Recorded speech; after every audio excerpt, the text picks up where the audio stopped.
Wade stared at the largest pot all night in the middle of the poker table. "I'll raise you 500. With all of their concentration focused on the action on top of the table, none of the 7 men noticed the old rattlesnake slither underneath it, its flickering tongue sensing potential danger on every side. The confused serpent, finding no escape, struck at the nearest source of heat, sinking its toxin-filled fangs into the soft flesh.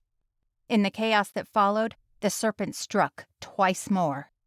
"I've been bit!" yelled one player, the chips on the table no longer important. "There he is!" Wade pointed at the snake.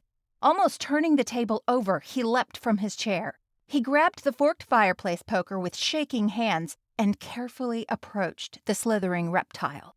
Wade attempted to pin its head against the floor, but missed on his first attempt.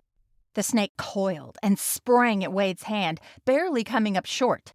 Wade removed his shirt and wrapped it around his arm from his hand to his elbow. Not only were Wade's hands shaking, but also his legs. He feinted at the snake once again and watched it strike, hitting nothing but air. Wade pinned its head against the floor with the poker and grabbed the 6-foot-long reptile right behind its head. "Here's another one!" yelled a player. "I see one over there!" another player screamed. "Gus, get me one of those feed sacks out of the shed," Wade instructed. "Can't, pard. I've been bit." "Bruce, can you grab a pillowcase out of the linen closet? It's right down the hallway," he asked in a clear, firm voice. "Who else is bitten besides Gus?" "I am," Peter responded. "Me too," echoed John Grimes, the city attorney for Evergreen. Wade glanced around and saw that only Bruce was moving with any purpose. "Doc, get these guys to the hospital as quickly as you can," he yelled at Philip Wilder, the veterinarian. The shaking in Wade's hands and legs subsided. Bruce returned with the pillowcase, and Wade dropped the long snake into it. He caught the other 2 and placed them in the same pillowcase. "Be careful, Bruce. They can strike through that material." Others started coming out of their rooms in the lodge at the Evergreen Plantation, one of the largest deer breeding and commercial hunting operations in Mississippi. Wade, the owner, took control of the situation. "Go back into your rooms until we find out what's going on out here. I'll call you when it's safe. Turn on your lights. If you see or hear a snake, then yell. Otherwise, stay there."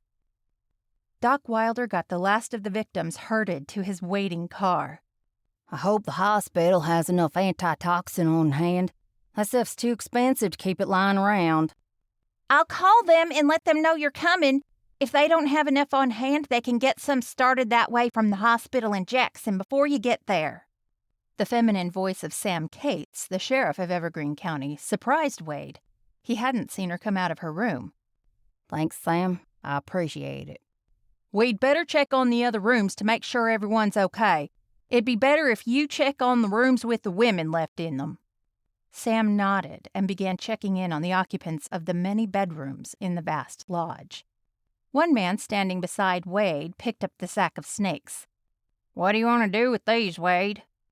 "There's a fellow over in Picayune that raises them and milks them for their venom. I'll take them over there in the morning. Be sure to tie it up tight. I don't want any loose snakes in the cab of my pickup. Might cause me to drive worse than usual." "I'm not sure that's possible," he heard Sam say from down the hall in between rooms. The back door of the lodge burst open. "What's going on, boss?" "I don't know, Felipe. Looks like the rattlesnakes took over." "Do you need any help?"